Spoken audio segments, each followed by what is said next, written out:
morning, all, on this Saturday morning. Today is the 71st episode on subject by building the battery technology in India. So today we have joined by Mr. Siddhesh Gosavi. He is co-founder and CEO of Octarange Technologies. He has 10 plus years of experience in the product design and development of electric vehicle subsystem in two-wheeler, three-wheeler, and passenger car segment. Coming to the profile of company, Octarange is a technology-driven battery manufacturing building, fast charge and fireproof battery manufacturing, and they are the application of this battery in diverse application. So, welcome Siddhesh Gosavi sir to our gyaniki Tech Talk session. The session with you now. You can take it. Okay, thanks Arpan for the warm introduction. Glad to be at Gyanki. And what I'll do is I'll start my screen sharing. Uh, Sure. okay, so just to give you a brief overview of Octarange, it's a battery technology company. What is included within our scope of businesses, design, development, and manufacturing of battery packs and battery pack components. So in this particular aspect, when I say as a technology company, the core aspects of technology is something that we consider here as follows.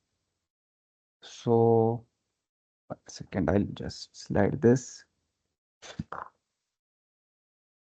So, chemicals, electronics, thermals, cloud, mechanical, and process. So, chemicals, right now, each of these technology pillars has certain value in their value chain. So, for example, chemicals. When I consider battery pack breakdown, most important component is the cells and the chemicals that goes into it. So, around 60-65% value is in the chemicals inside a battery pack. So, in chemicals right now, Octarange and we have a limited scope because doing research in chemicals is and its formulations is a little capex heavy. So our main scope of business is in electronics, thermals, cloud, mechanical, and the process.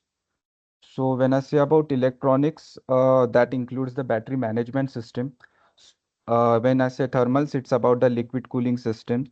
Cloud is all the battery digital twin components, and all these components needs to be enclosed inside a mechanical enclosure. So that is all the mechanical layout that goes into the battery pack. And the most important is the process.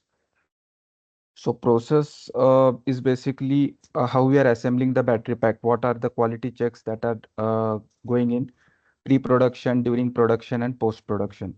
So the will in this presentation, what I'll do is I'll deep dive into each of these technological pillars that we are working on, and where is the scope of innovation and scale in this complete scenario. So that's what we'll be discussing. And okay. So, over the past 3 years, what we have developed is a full stack tech solution. The main highlight of our technology is the flexibility. So, when I say applications, it's about automotive, it's about energy storage, handling equipments, robotics, drones. So now, as you know, in all aspects, not only automotive, but in other applications, such as material handling, be it in terms of stationary storage, all is getting shifted to lithium-based batteries. All applications are getting driven by those batteries. So our technology stack, what we have ensured is that it's as modular and is as versatile as possible. So there are certain aspects that we'll be covering. For example, there is a set of difference between an automotive battery pack and an ESS battery pack, or a marine application battery pack, or a drone battery pack. So in spite of the different application layers, the core fundamental technology that goes into it, that's the electronics thermals.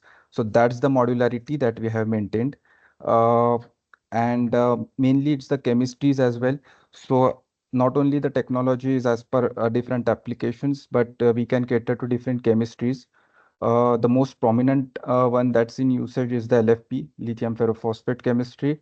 All NMC, NCA, LFMP, LTO, as well as in sodium ion, whatever changes that are there, the core technology platform remains the same. And we make certain changes in our software, in our firmware, in the hardware, such that our battery pack suits that particular chemistry. So one key aspect of Octarange battery tech is it's chemistry agnostic, it's application agnostic. And most important is the third one, the geographies. The battery packs are getting deployed in the hottest region and in the coldest region. So how will you maintain a uniform temperature that's the best between 20 to 35 degrees Celsius? So that's the best operating temperature for a battery pack. Now, if you are deploying a battery pack at minus 25, minus 30 degrees Celsius, that's a sub-zero application. So what kind of thermal management that we are using, uh, what kind of liquid, what kind of heating elements that we are using, and vice versa, since the battery packs are also getting deployed in at like 50, 52 degrees Celsius ambient temperature. So at those kind of ambient temperatures, when these battery packs are discharging at high currents at those high temperatures, so their performance gets severely affected. Many a times, if you don't have a liquid cool thermal management in it, there is a temperature cutoff that uh, arises. So how we have fine-tuned our thermal technology stack so that our battery pack is able to operate between a wide range of temperatures, right from minus 30 to plus 50, 55 degrees Celsius, without any interruption, without any waiting time. So that is something that we'll be discussing, and diverse applications and diverse specifications. So specifications, I mean that even in a particular segment, like all our battery pack deployment starts from 12 volt. 12 volt is mainly for material handling and for ESS segments. So right from that to 1500 volt. 1500 volt is for the battery rack, the containerized solutions. So a wide range of nominal voltages are there. So all the battery design in terms of mechanical component selection, component sizing is all driven by the nominal voltage and the rated current, peak current. So these are the technical specifications which govern the design of a battery pack. So since the modularity that we have maintained is all our battery packs, we have a master slave approach wherein it's a complete decentralized system. We have a main circuit, that's the master battery management system, and then there are multiple slave cards that for each individual module. So this helps us to make battery packs from like 48 volts, 60 volts, 72, even 12 volts up to 1500 volts. So that stackability is there in from the electronic side. Similar stackability is there from the mechanical and thermal side as well. So the flexibility is the core highlight of the technology that makes it absolutely universal and versatile across all kinds of applications, chemistries, geographies, and specifications.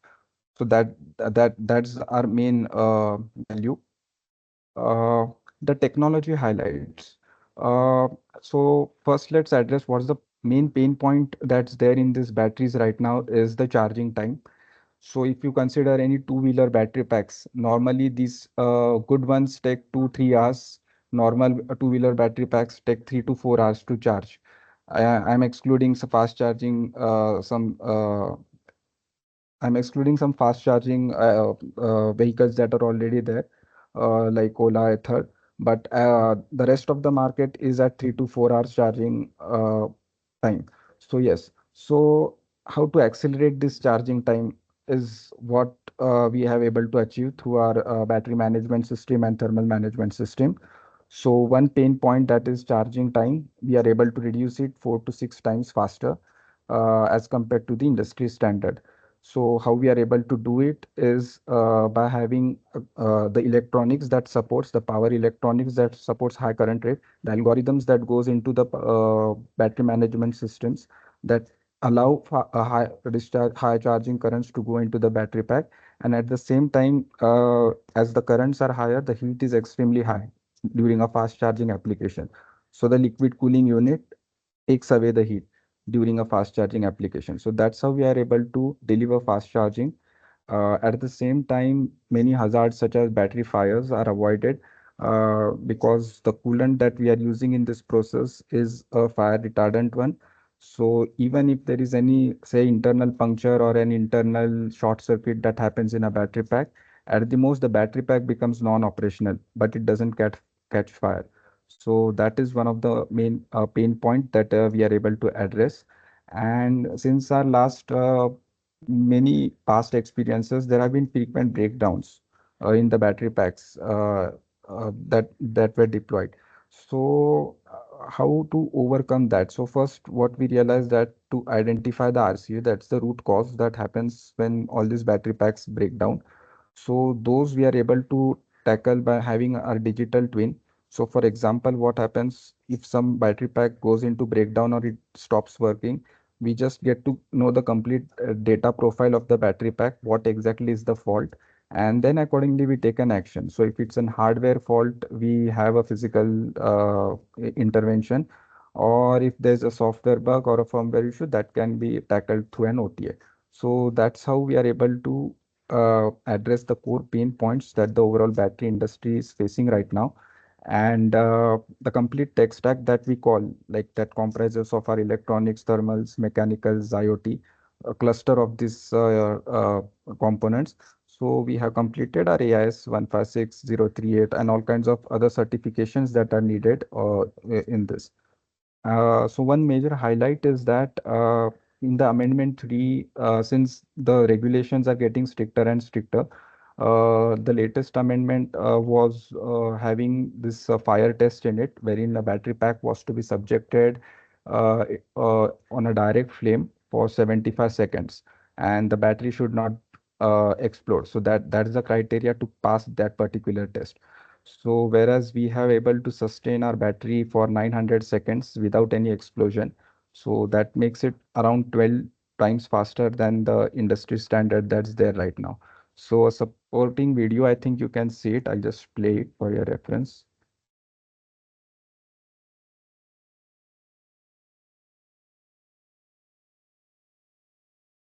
So you can see we have this is a basically 2 kilowatt hour battery pack, 1.82 kilowatt hours. So that is being directly put on a flame, and it for 900 seconds we are able to sustain the battery pack from getting exploded. So and on the left side you can see the temperature contours that even in when the battery pack is subjected to a direct flame, the liquid cooling unit in it arrests the temperature and halts it from its rapid rise as much as possible and gives us a sufficient time delay. So that's some of the development tests that we have done to certify and validate our technology. So, moving forward, I think, yes. So this is some of our product catalogs across all applications. Automotives, I think the top ones are from the automotive vehicles. From ESS, this rack systems is there, two-wheeler battery packs, and there are multiple niche applications like cranking applications is there, marine application is there, drone applications is there. So in those markets also we have done active deployments. So we'll now go deep into each aspects of the technology that goes into this battery pack, starting with the electronics. Most of this particular aspect in electronics is about the battery management system, BMS. That's the nomenclature that's followed. So you can see the BMS as a basically is the brain of the complete battery pack. So what the three main functionalities of this component is the protection, state estimation, and communication in the increasing order of this priority. So the most important one is the protection. So before like 4, 5 years ago, or even 7, 8 years ago, when the batteries started the batteries started penetrating into Indian market, most of the battery packs had a protection board. There was no proper SOC or state estimation, nor the communication was there. But protection is the basic functionality that each and every battery pack should have. So when I say protection, it's about current protection. If a current breaches the threshold, the battery should shut off. Voltage protection is there. Voltage, I mean both top upper cutoff should be there, lower cutoff should be there. Temperature, of course, temperature cutoffs and short circuit cutoff. So these four are the like a fundamental job of a battery management system, the BMS. So now in this particular aspect, what we can do is that now protection is there. So now the next important step is the state estimation. So battery pack gives you an SOC, state of charge. What's the charge of your battery pack? So it's a 20% charge, or it's 100% charge, or 0% charge. So the accuracy that that value has, that is of importance. So a set of algorithms that goes into estimating the charge of the battery, so that is included in the state estimation function of the battery pack. Along with that, state of health is basically how the battery is getting degraded over time. So that there's another set of algorithms that are there that predicts and calculates the health of the battery and state of power. So that's the instantaneous power a vehicle can give. So for example, I'm driving a two-wheeler and my battery is at say 10%. The kind of pickup that I'll be getting at that point will be different as compared to the pickup I'll be getting when my battery is like 90-95%. So to estimate the state of power and convey that to the motor controller. So that's the main job of a state estimators that our BMS performs. And so all these things, mainly the state of charge and state of health, these are all technical parameters. But at the end, these two parameters govern one critical aspect, that's the range of the vehicle. So all our assumptions like how long the vehicle is going to drive before, so that is we are able to have trust on the state of charge value that is showcased to us. So most of our time and investment we have done in terms of validation and getting this SOC value as accurate as possible. Uh, and there are multiple algorithms that goes into it. We use a hybrid Coulomb counting method for this, wherein we take consideration of the current and consideration of the voltage, and we with a blend of these two parameters, we have to estimate the state of charge in the battery pack in the BMS. So that's on the state estimators. And apart from that, one key functionality in is also balancing. Uh, Obviously, all our battery packs have passive balancing systems. All the BMS have a passive balancing system in it. So that is another job of the battery management system. So once these two important parts like protection, and like the BMS should execute the protection, and second is it should give accurate values of that charge that is there in the battery and health of the battery. So once these two things are fundamentally clear, then we move on to the communication aspect, because this battery pack or a BMS needs to communicate with your charger, with your motor controller, VCU, display cluster, cloud. So all this is governed by communication protocols, CAN, UART, RS485. So having handshake of the BMS with all these individual subsystems inside a vehicle or so that is where another functionality of the BMS lies in, that is on the communication side. So these three are the core main functionalities of the battery management systems that we have. And regarding the image that you see, so this is the decentralized architecture that I was talking about.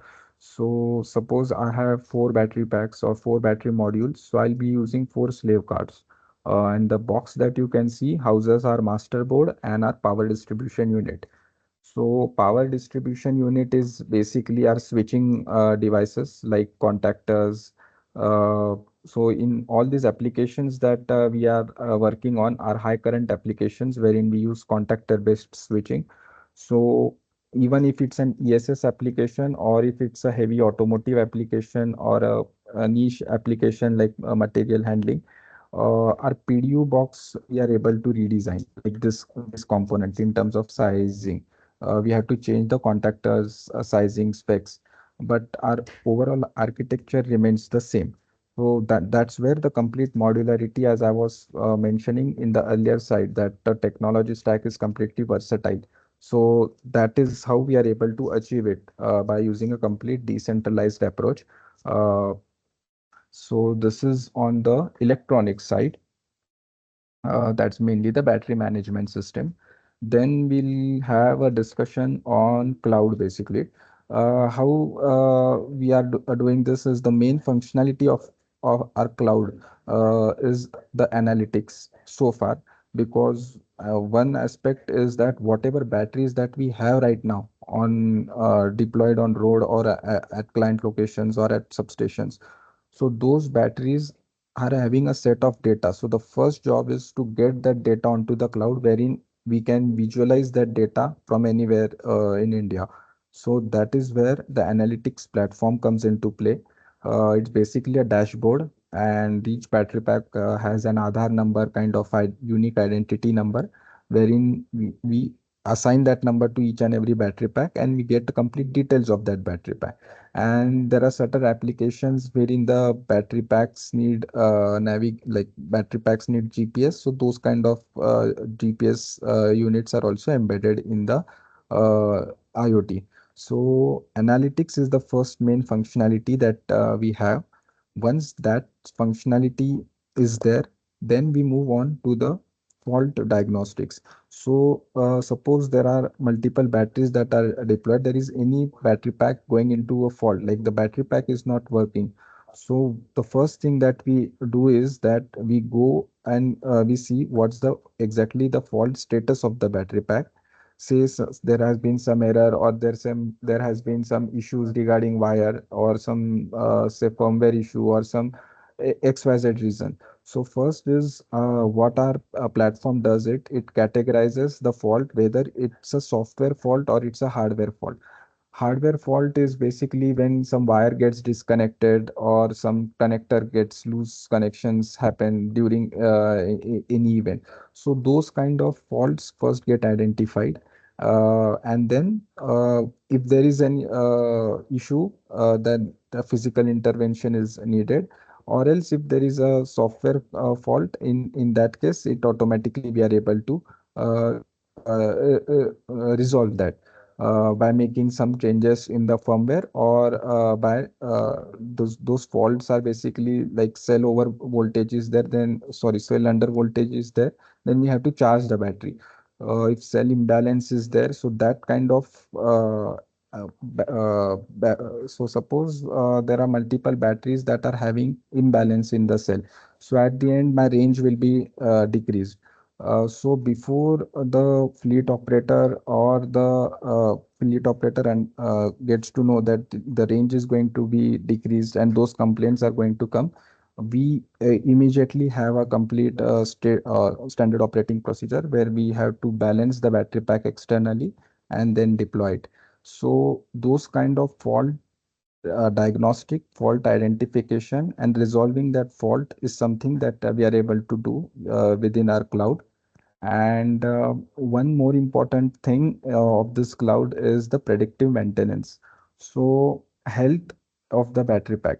So like in especially in automotive segment, each battery pack for each model and each vehicles get differently utilized as per the driver pattern. So it's obvious that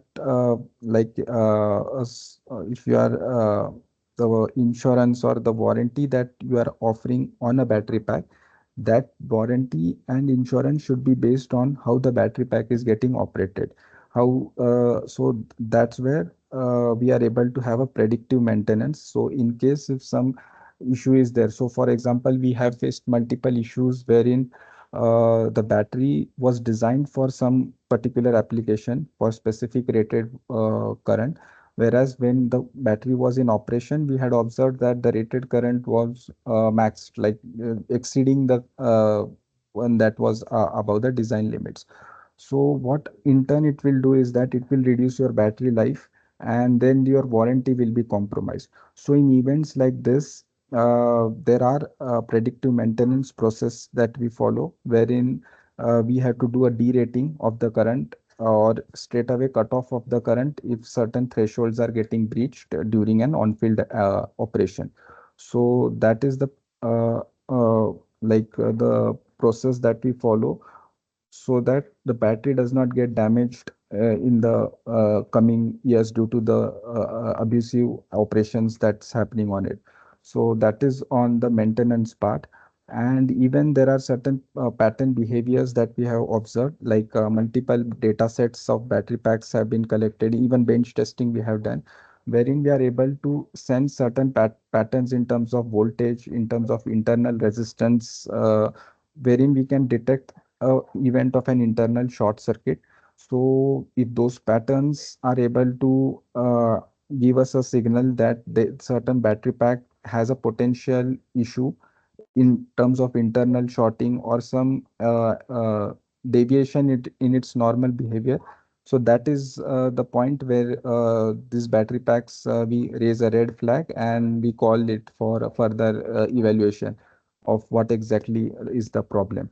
So that's how, based on the data and the IoT, we are able to make an assessment of the potential hazards that may come into the battery because of the current operations.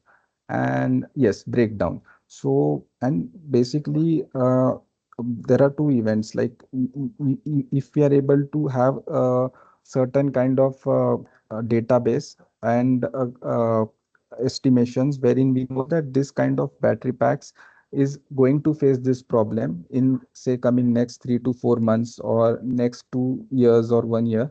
So that is the way wherein we internally channelize our algorithms so that the breakdown does not happen. So I'll give you one example. So battery breakdown, mainly we have faced issues such as cell imbalances that are there. So once the battery pack is deployed, we are having certain algorithms wherein if the imbalance between the cells exceeds a certain threshold, the vehicle should shut down. So we actively track how the imbalance is growing in the battery during its operation, each of its charge discharge cycle. And if we find that, okay, this is getting outside the limits of our thresholds of imbalance during each application, so that's where we again raise a red flag, and the battery most probably is going to go for a breakdown in the next coming 1 year or 1.5 year. So, and accordingly, we channelize our next scope of work there. So, battery breakdown is something that we are able to predict and prevent using this IoT cloud. So, and how it the internally the cloud works is that we are having equivalent circuit models developed in the battery pack of the each and every battery pack, wherein we the model gives us a certain data, the actual on physical battery gives us a certain data, and we match those particular datas and tune our digital model accordingly. So based on the vast data sets of batteries that are there right now, so we are able to have an exact digital twin of the battery pack that is deployed, and then we are able to make many kinds of models in this particular digital twin of the battery pack. So suppose you tell that you prepared a battery pack, and you want to check whether the battery pack is going to perform at 55 degrees Celsius at 1C rate. So if this is the task that you want to do, you need not do an actual task on the physical battery pack. Based on this digital twin, we are able to get the exact performance of that same battery pack without that actual battery pack going into a discharge cycle. So that's the whole concept that is gone into making this cloud platform. And so moving on to the next, I think, yes, so this is about the battery thermals. So, one key aspect is that it's a thumb rule in is to maintain battery temperature best around 25 to 30 degrees Celsius. So that's the main goal. And at the same time, if you are having a number of cells inside the battery pack, say you are having 100 or 120 cells or 200 cells in the battery pack, temperature non-uniformity between all these cells should be as minimum as possible. Like all these cells should be mostly at the same temperature. It should not be like one temperature is like 22, second is at 30, 34. That should not be the case. And even in one particular cell, this is the cells, prismatic cells, there should not be a huge temperature gradient. So these are the three core goals or targets of a good thermally managed battery pack. So first is in the intra cell temperature should be difference should be minimum. Inter cells temperature difference should be minimum, and the overall battery pack average temperature should be between 25 to 30 degrees Celsius. That's the 3 point goals for any thermal management system design. So enable that, we are having a liquid cooled unit. So you can see that there are multiple ways in which the coolant is flowing here. One is on the bottom side, on the sides, and on the tap as well. So near the tap region as well. So here what we do is that in terms of the components that goes into thermal management system, one is the cold plate. Second is the complete heat sink. Heat sink, I mean, it can be a radiator, it can be a chiller, depending on what exactly is your heat load. So in this particular presentation, I have included radiator on our actual product and what all has gone into that particular radiator unit of I think 1500 watts. So overall concept is basically to have battery pack within the best operating limits. So you can see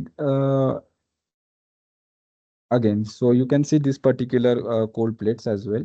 Uh, uh, Here, as I said, the temperature non-uniformity should be as low as possible. So this is a long cold plate, like it's around 1.5 to 1.8 meters. Now, if you are having an inlet here and an outlet here, it's obvious that there is the temperature good gradient will be too high for a 1.8 or 2 meter cold plate. So there you can here you can see our coolant channels, how it's designed. It's like a back and forth flow pattern wherein we push the coolant directly first at the terminal and then again recirculate here. And at the middle region where the hotspots are severe in the cells, we are having increased waiting area. So you can see the area is here more as compared to here. So that's how through our internal layout of our coolants, we are coolant channels, we are able to ensure that the cold plate uniformity is maintained. And the whole rationale of doing this is that the you can see this number of cycles here.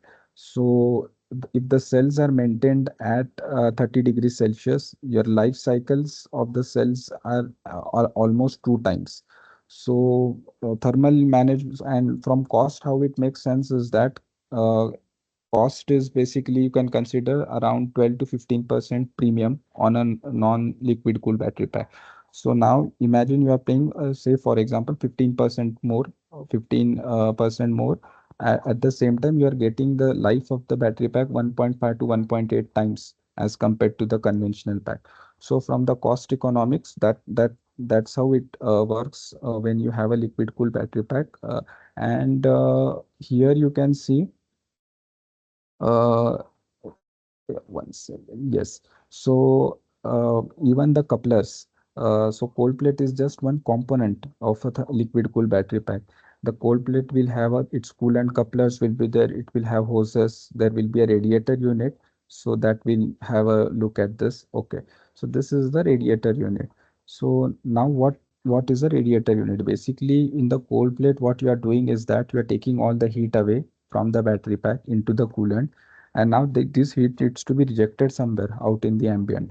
So to do that, if your heat load is severe, like above 1 ton, we go with a chiller unit wherein we have a refrigeration based circuit integrated in it. But if your application is not that much high heat consumption, so in that case we have radiators. So in radiators, basically there is a micro channel heat exchanger. Behind that, there is a suction fan, there is a coolant pump, and there is a coolant reservoir. So this is how a radiator unit looks like.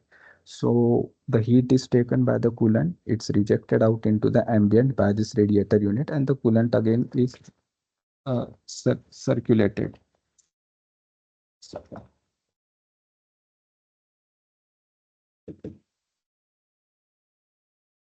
Okay. So coolant is again recirculated in it. So this is how the radiator unit functionality is there. Peak heat load, rated heat load. So this is all depending upon the application. We are able to size this particular micro channel heat exchangers. So for if you have a heat load of say 500 or 600 watts, the sizing will be different. For a 2 ton or 1.5 ton kind of heat exchanger, the sizing will be, we will be sizing it accordingly. So the complete design and development and manufacturing of this particular radiator unit that is in sync with the cold plate and your battery is something that's an active part of what we do. And apart from, yes, so this is basically what in the next slide is basically a breakdown of this particular battery pack that we have. So this is our high voltage stackable battery pack. So excuse me.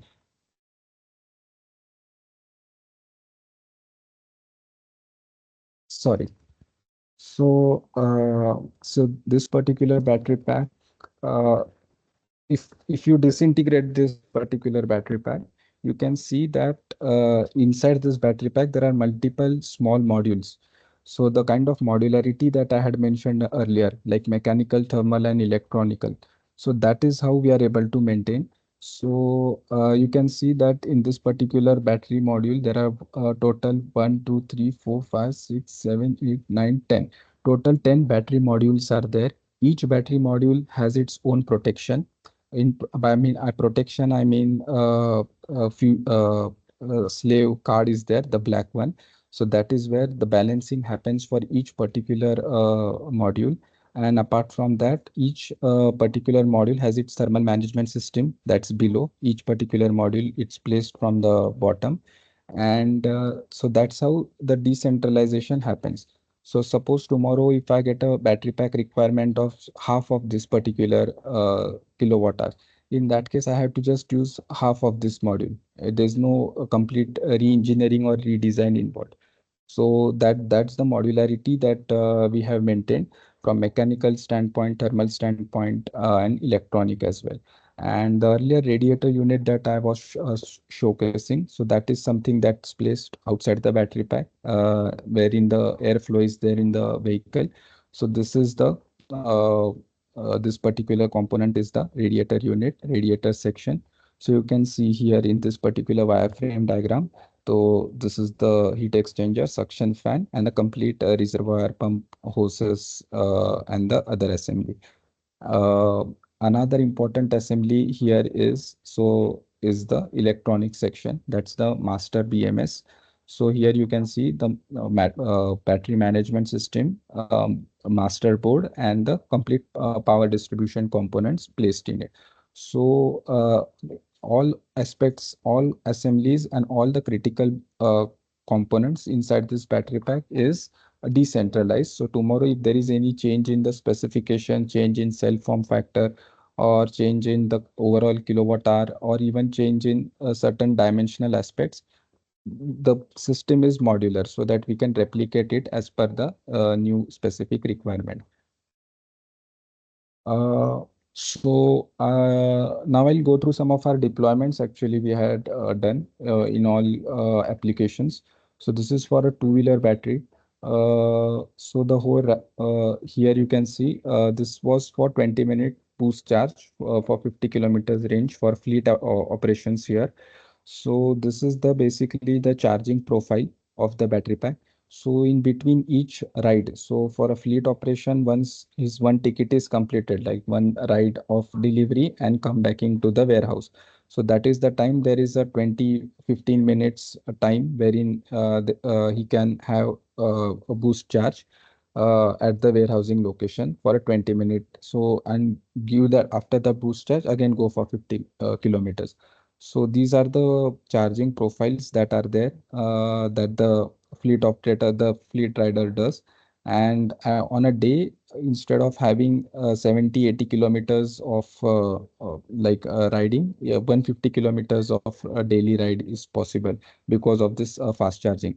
So one key aspect is that this battery pack is just 1.6 kilowatt hours. So now this 1.6 kilowatt hour battery pack, we are able to have 150 kilometers of range.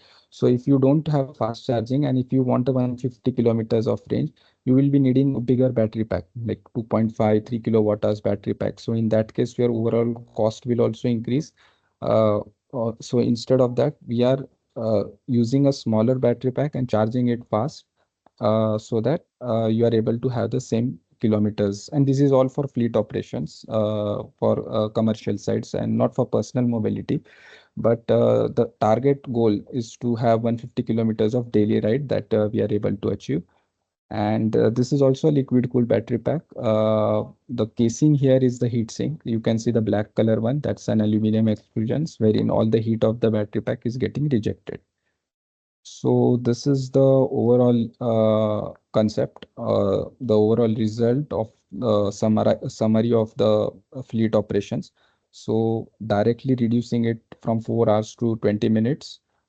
Warranty is same. We are making no compromises on warranty even during fast charging. One reason for that is this complete thing is on LFP chemistry, whereas most of our two-wheeler battery packs are on NMC chemistry. So we are compactness of NMC chemistry we are able to maintain through an LFP cell as well. So that's where our warranty period is same. And riding is almost two times daily ride we are able to increase it. And at the end outcome is the increase in the salary for the fleet rider and the fleet operators as well. So that is how the summary of this fleet operations wherein we have deployed our battery packs goes. Charging, discharging, I think behavior, you can see it here. This is again for three-wheeler applications. In three-wheelers, the range is slightly lower that we are offering 20 minutes boost charge for a 40 kilometers range. So here we are pushing currents of 180 to 100 amps into the battery pack for a certain SOC window. So this as well has been our active deployments around 1.5 years already. We are successfully done this with no major issues so far in this battery packs. And you can see that this battery pack, as I mentioned, the core technology aspect is the mechanical enclosures. So in spite of have been multiple flood in some instances, but multiple submersions wherein the complete battery was inside during the rains. There has been no visible damage in the battery pack's performance or structure during the battery packs that we have deployed. So mechanical aspects of the battery pack casing, the sealing, all those things are of crucial importance that we already ensure in all our batteries. And apart from that, industrial applications, like these were the automotive battery packs. Then in industrial backup applications, all these DG sets, generator sets of 40, 25 kilowatts are getting replaced with standalone racks. So this is where we again are having our active traction. So you can see that even if it's an automotive or in ESS, our architecture remains the same, the master BMS and the slave cards and the modular battery packs. So here is another industrial backup applications that we have developed this battery pack for. So it's almost half the weight of an equivalent lead acid battery which the client was earlier using. So, and cluster and all those things. So one key aspect in this is high voltage battery pack is on the component level. So all the busbar connections, the wirings, the connectors, the insulation, so that needs to be of a certain dielectric value as compared, should have dielectric strength as compared to the components that goes into a like a low voltage battery pack, like a 48 or a 60 volt system. So extra precautions are there, extra process is there for building this high voltage battery packs. Another interesting applications that we are supplying this is for high current cranking application, wherein this battery pack is actually it's too small in terms of volume, but 100 amps of current it needs to deliver every time it charges and discharges. So again, that is possible because of this liquid cooling that we are having in the battery packs. Small battery pack, but with this liquid cool cold plate that you can see in the bottom, we are able to have continuous operation of 100 amps in this small battery pack. Uh, so this எனக்கு is some தயவுசெய்து of முதல்ல the. அந்த list அனுப்புங்க. நான் எப்போ வாங்கினது, எப்போ கொடுத்தது, அந்த லிஸ்ட்டுக்கு முதல்ல கொடுத்து அதை என்ஷூர் பண்ணிக்கிறேன். அதை முதல்ல என்ஷூர் பண்ணிட்டேனாக்கா at least there will be some. So so this has been our actual work, like from the technology side and the deployment side. We also license our technology to multiple battery manufacturers, license our products as well. So here you can see so far what's our role in the complete battery ecosystem is that development and deployment across multiple applications. So be it two-wheeler, three-wheeler, N1, N2 category trucks, then there are tractors. So all these applications is something that we have done technology development for these vehicle OEMs and battery manufacturers in this domain. And at the end, the outcome is to have an increased value. So increased value in terms of say performance, in terms of decreasing the charging time, in terms of increasing their battery health. So this is the key areas where we have delivered to multiple OEMs and battery manufacturers as of now. So this is one of our key role that we have played. And another major thing is right now we are associated with all major battery manufacturers, vehicle manufacturers. So equipment, I mean, the crane manufacturers, forklift manufacturers. So wherein the conventional lead acid battery is getting replaced by lithium ion battery. So the hand holding from lead acid to lithium ion is what Octarange has been actively doing for all these clients.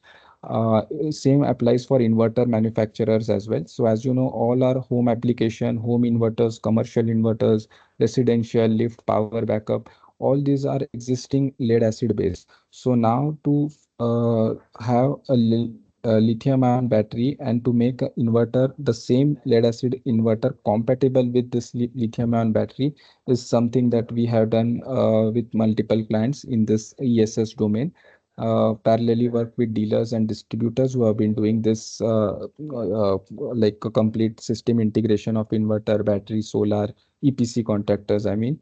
So that's where our major occupation has been. And in automotive, it's been with fleet operators. Fleet operators wherein our fast charging battery packs were deployed. So that has been our key role. Apart from that, our main highlight is all critical technology aspects such as the battery management system, liquid based thermal management, and the battery digital twin. That is something that we have internally in-house developed. Even the value chain, like the manufacturing of all these components, is something that we do it locally. So a complete indigenization of this battery value chain, apart from cell chemicals, is something that Octarange has achieved so far. So I think we can have a Q&A section. More, my presentation work has been done. Thank you. Yeah, good morning to all. Sir, what about the price and service parts, sir? Okay, so pricing, I'll give you a pricing bracket actually. So our battery packs starts from 10 rupees per watt hour, and the highest battery pack that we have delivered is a 25 rupees per watt hour battery pack. So the price bracket is too high. So how we proceed with the pricing is that we first get to know the complete specification and load profile exactly what is the use, and accordingly we plug in our specific technology stack. So if you don't have a requirement of say fast charging, or if you don't have any high current discharges, so you don't need basically a liquid cooling battery pack. So we have another, like we exclude those cost components accordingly. So cost bracket is this one that I had specified. And in terms of service, right? So service, what we do is we have an AMC contract. So obviously first like warranties for 3 years for all our battery packs. So for first 3 years, any replacement or any breakdown, so that is something that we do within our warranty terms. Apart from that, from the next fourth, fifth, 6 years onwards, we have an extendable warranty. So within these first 3 years, we get to know your complete battery performance, battery data on our cloud. And depending on that, on the fourth year, we have an extendable warranty that is on payable basis. And that amount depends upon how you have been using this battery pack since the past 3 years.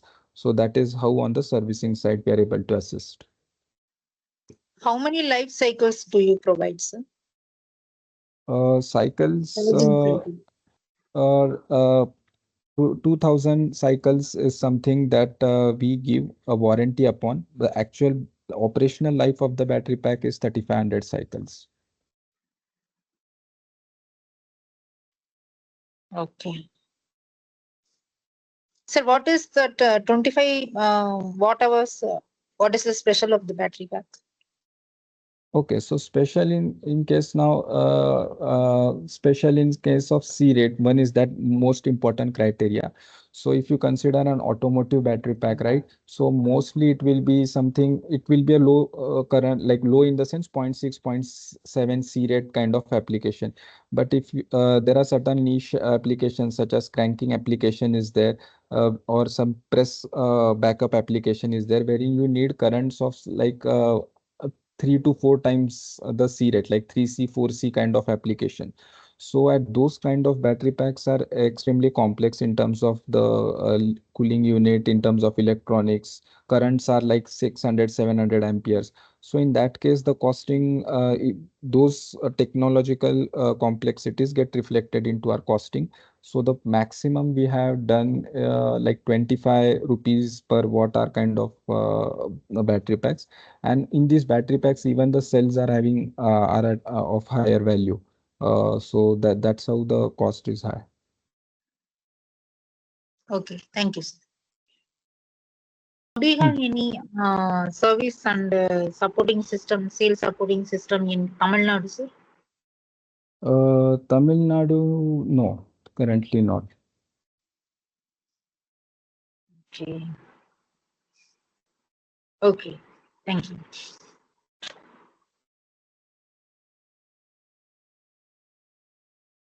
Okay, Jaideep sir, Desai sir, you have any question? Ravindra Shirot sir.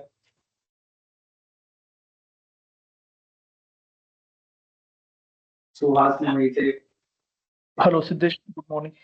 Good morning. One of my question is,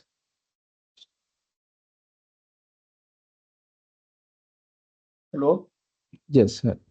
what are Dhanraj the sir, you go ahead.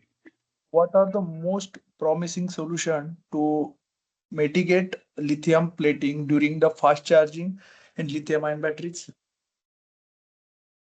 Uh, So lithium plating is this occurrence is very high when you are fast charging the battery pack at little low temperatures like 5 degrees and below, or even 10 degrees and below. So the best possible solution is to preheat the battery pack. Uh, do not start fast charging anything below 20 degrees Celsius to have this so to have minimum occurrence of this lithium plating. So, so basically, to conclude, it's meant to, if you are able to maintain the temperature at 25 to 30 degrees Celsius bracket, then lithium plating occurrence will be as low as possible. Sir, there is one question from our online registration. Hmm. It's from Vijay sir. Why without ISI the battery are coming to market, and when will India got freedom from China parts? Mm, I think like freedom from Chinese companies is so that is something that will take time, because if you see even all our imports, like whatever we have been developing so far, it's nothing, all our cell imports are based out of China, Korea. So unless and until the cell manufacturing ecosystem gets developed here, till that time, there's no other option for us to wait and procure cells from China and other counterparts. The main reason for this is that it's a very heavy capex. So even companies like Adani, Reliance, Vedanta, so those kind of people, Ola, are the companies that can start cell manufacturing. So for a startup to have any engagements in this directly is something that's a little tough. But whenever it does, like cell manufacturers prop up in India, Octarange will be the first one to start the procurements from them. Great. Thank you. So we will conclude the session here. Thank you, Siddhesh, for Thank the you. wonderful experience that you have shared with our audience. So we have today a detailed discussion about the battery technology subsystem, the root cause analysis, the battery thermal thing, the master that you have covered to this nicely. Thankful to you, sir, once again for sparing the time with gyaniki, and we have explored maximum products from Octarange Technologies that will definitely it will be useful for the startup companies, those who want to start fleet uh, operations business, as well as the other diverse application for the industrial purpose. So the startup representatives here or any company CTO or director here, you can reach Octarange Technology by calling on LinkedIn or go to the website www.octarange.com. So thanks, Siddhesh sir, once again, Thank and you. thanks to all those who joined us today. Yeah, thank you all. Have a nice Thank you. day. Thank you, Arpan. Thank you, Gyanki.